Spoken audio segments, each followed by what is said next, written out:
thanks for meeting with me for your coaching meeting. I know that you also have your instructional coach with Ashmeet, and so hopefully, like, this is like not another thing, but something that can like supplement like the work that we're doing with ninth grade math team. Yeah. So right now we're just gonna do like a debrief of the lesson from yesterday or 2 days ago, and then we'll like do some reflection and then like brainstorm together what some next steps are based on like the observation notes. Got it. Okay. Do I need my laptop for this? No, it's okay. I'll just be taking notes if that's okay with you. Got it. Yeah, no, go for it. Yep. Okay. How do you think the lesson went on Monday?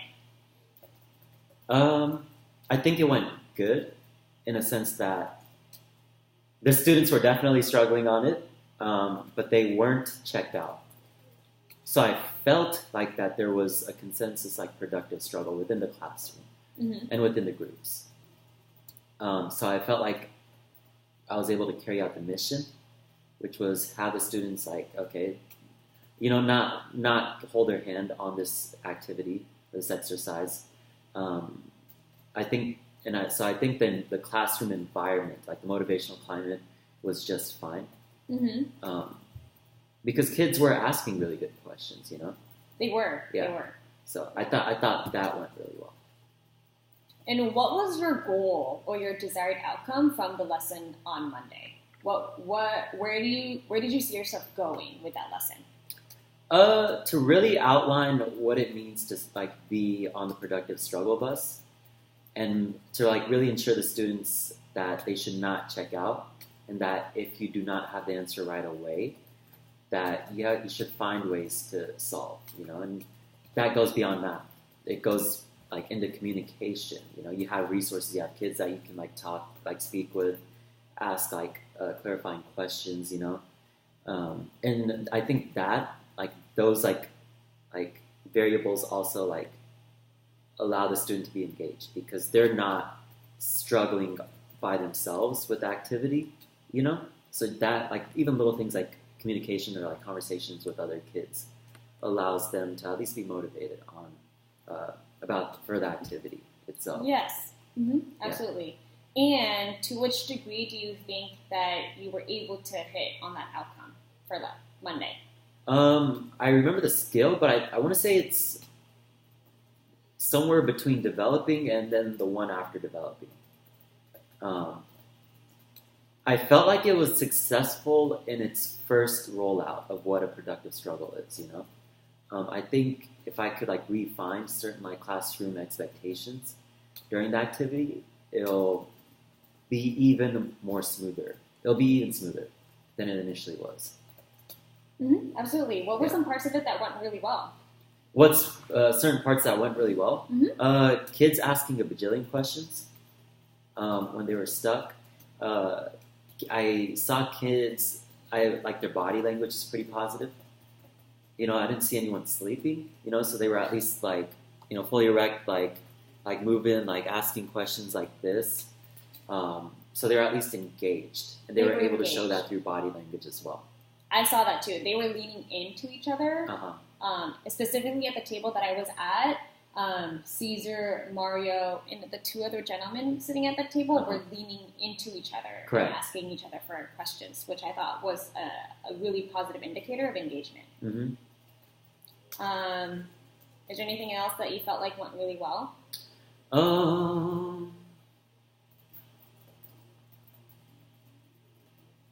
Gosh, I had so many different classes, so like some classes were just different than others.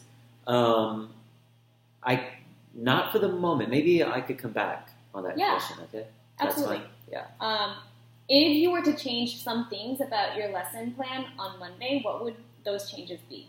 One is like really refining voice level expectations, because I think kids were talking, and I'd say a majority of them were communicating in regards to the assignment. But I just felt like it was like a voice level 3, like it was just like really loud sometimes for me personally.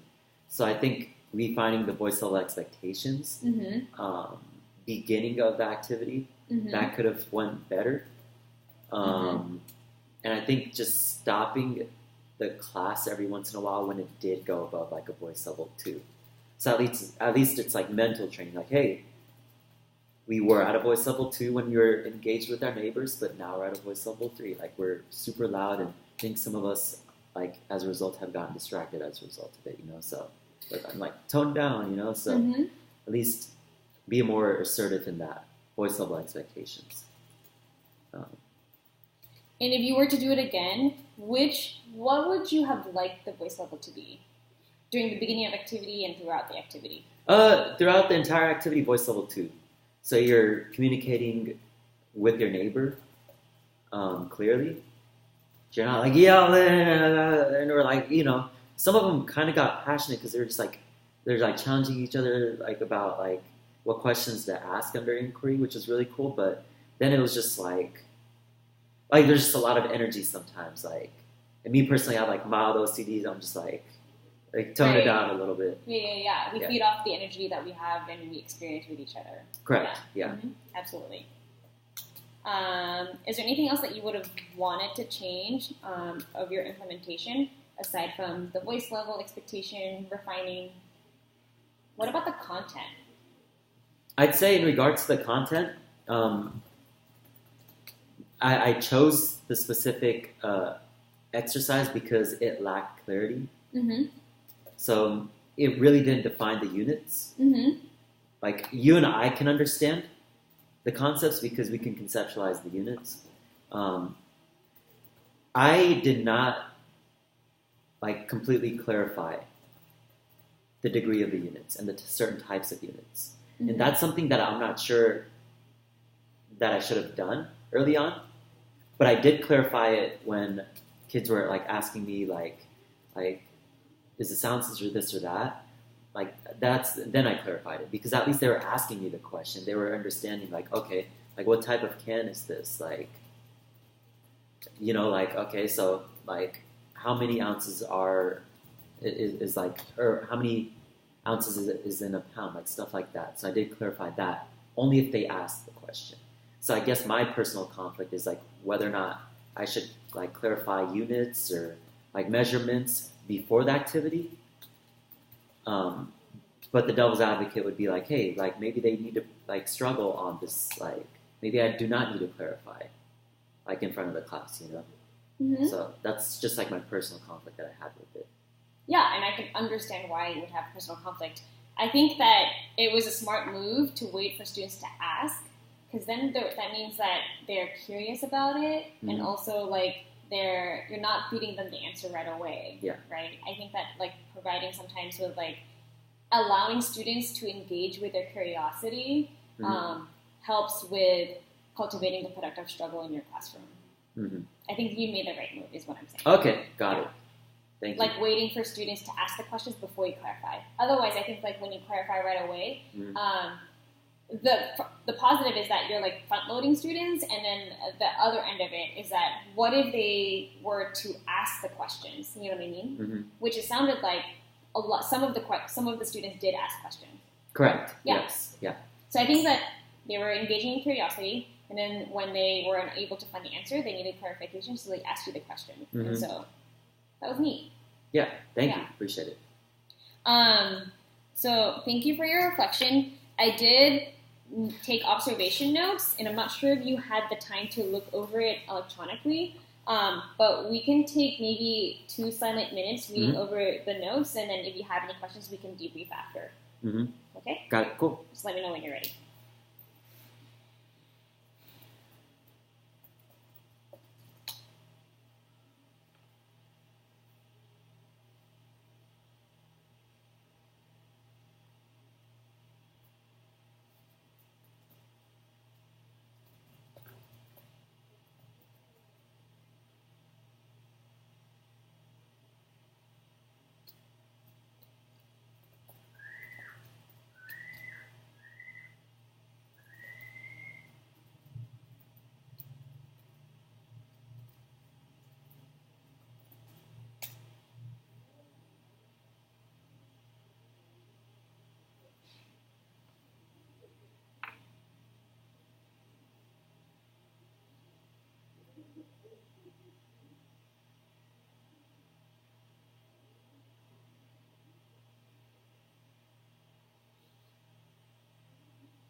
How do you get a chance to observe the next two components of productive struggle?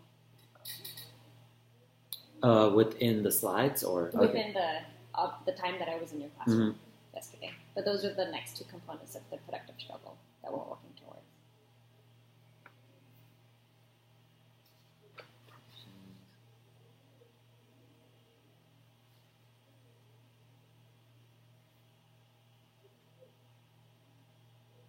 Okay, cool. With the first component of productive struggle, the idea that students are maintaining engagement throughout the task and knowing that part of the engagement is teacher selection of the performance task. What is standing out to you in terms of the observation notes? The observation notes. So my first wonder, I guess, it says under the evidence and notes. 3 of the 23 students have their heads down, and I'm like in front of the board, and I think it's my personal wonder is that is it in regards to the relationship, like the teacher-student relationship, as to why they're checked out, or just the content itself? That makes any sense? Yes, absolutely. Which of the two is having an influence on the students on why they have their heads down? Correct. Yeah. So I don't know. How would you find out? The student demographics, because one thing that I've personally struggled in terms of relationships are building solid relationships with, I would say, with like the female population. So that was like my first curiosity, because I think it's natural. I feel like, and I'm human, so I might be like internally subjective towards like guys, or just more comfortable. Oh, that's a really valid point. Yeah. What I wish I should have taken notes on, now that you bring that up, is like, what are the specific genders of the students who have their heads down? Yeah. And I think that would have given you a little bit more information. Also, you can initiate building relationships with those 3 students. I should have written their names down. So that you can find out and ask them, like, okay, what's your relationship with math? Right? Yeah. Also, the follow-up question was, what's your relationship with school? Yep.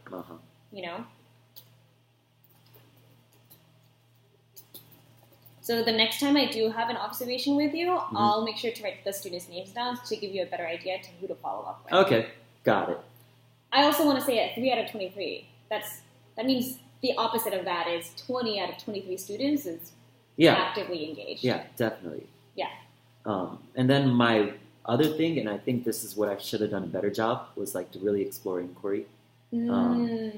I think we could have had we could have had like a circle in regards to like really emphasizing like what a good like inquiry is, like what a good question is, like what a good question to ask. Might not even have to pertain to math. It could be like in regards to like a real life setting. Absolutely. And I think I should have explored inquiry like a little bit further and gone in depth, because kids, some kids are like on top of it, some kids aren't. So in regards to like how they conceptualize what inquiry is. Yes, absolutely. And I'm guessing that students may not know what inquiry is and what that means, right? But they do know what good questions are.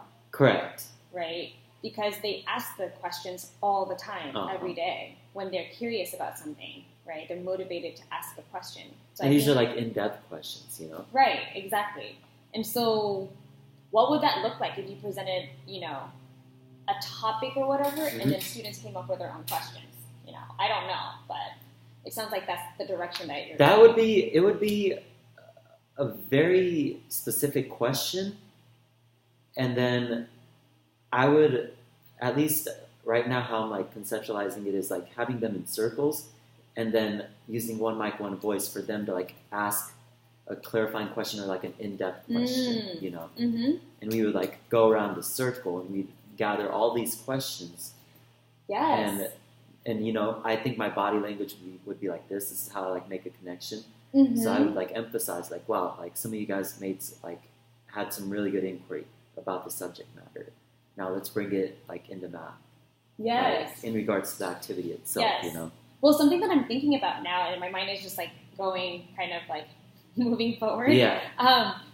Like, what would it look like? I wonder if you can present like a problem to them that is somewhat related to math, and then, like, within their groups, like, after you've gone over like what kinds of questions there are, like, ask a clarifying question or like an in-depth question or a probing question.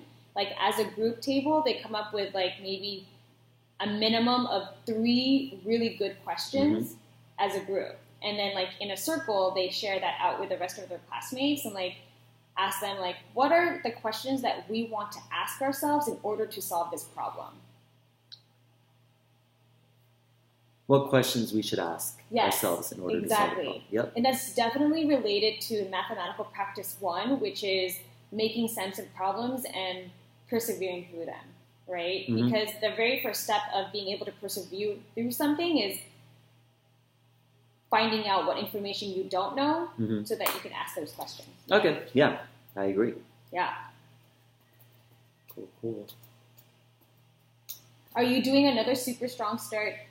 My goal is to, I have to like roll out Nifty and this and that. My goal is to have super strong starts at the beginning of the week.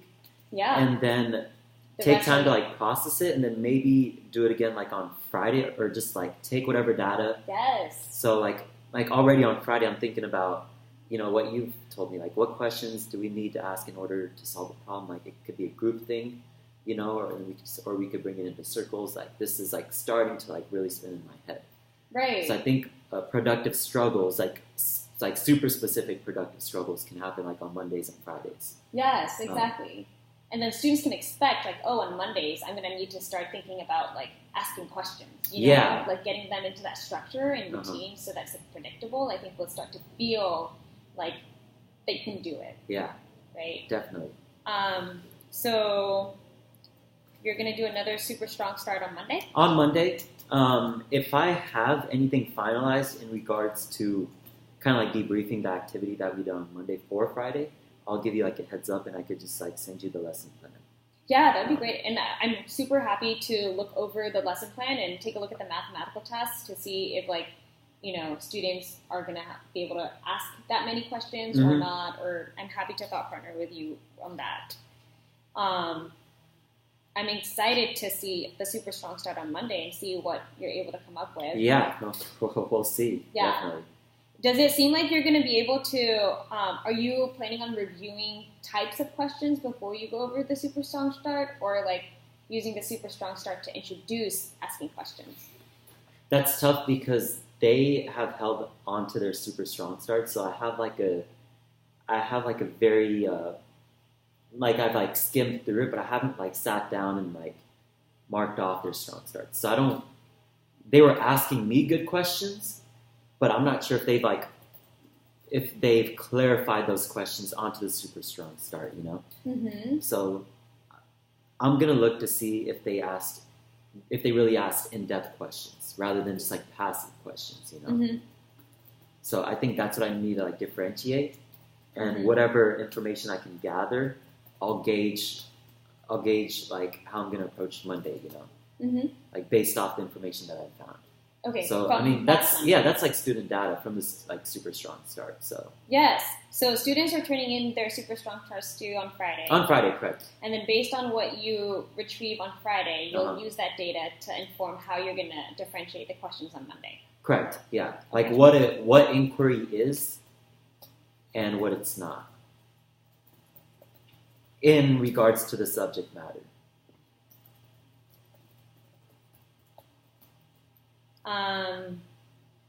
Is it okay if I follow up with an observation on Monday? Yeah, definitely. See how it comes up in implementation? Yeah. And sure. Do you have a preference in terms of the period? Ooh, I just realized we do not have school on Monday, huh? Yes, Tuesday. Tuesday. Okay. It'll be super strong start on Tuesday. Okay, yeah. Is there a period preference? Because last time I observed period 4. It could be helpful to see a different period, or... Period 4 is probably my toughest period. I'd say period 5 in terms of like classroom expectations. If you want a juxtaposition, I'd say you can choose either period 1 or period 5. Okay. I feel like period 5, I feel like the motivational climate is pretty high, but But I feel like period 1, there are like students that are just like checked out. And I'm still trying to figure out if that's more so on me in terms of like the relationship with the student, or if it's like on me in regards to like classroom management style of things, you know? So like that's still what I'm trying to figure out. I think you should come in during period 1. Okay. Based on my schedule, it also works out that period 1 is the period that I would be able to observe. Okay, all right. So cool. I'm happy to like observe period 1, and then this time in my observation notes, I'll write down the names of students to give you a little bit more information and insight on like what's happening. That sometimes when you're teaching, you're just like go. Yeah. So I'm happy to do that too. Okay, awesome, cool. Thank you so much, Rajpal. Yep. Thank you. Was this helpful? It was super helpful. Yes. Yeah? Okay. It's like sprouting ideas for like what I need to do on Friday and going forward.